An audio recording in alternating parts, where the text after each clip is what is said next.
The power of baking soda in baking. The baking soda is more than just a pantry staple. It's a powerful ingredient that transforms cakes. When combined with acids like lemon juice or buttermilk, it causes chemical reactions that affect texture, fluffiness, and rise. Understanding how baking soda works can turn an ordinary cake into a light, delicious treat. How baking soda reacts in cake batter.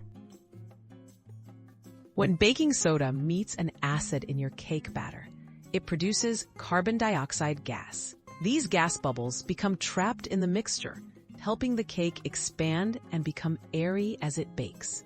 Without this reaction, cakes would be dense and flat rather than soft and fluffy. The role of acidity, why it matters.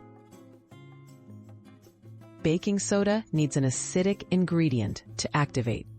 Using buttermilk, yogurt, or vinegar alongside baking soda ensures that it produces enough gas to lift the cake. No acid means little to no reaction, and your cake may turn out heavy and compact instead of light and tender.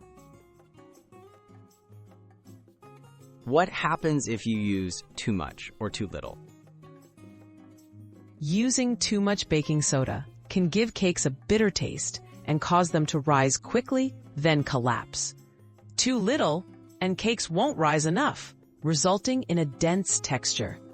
Finding the right balance creates a cake that's both flavorful and fluffy.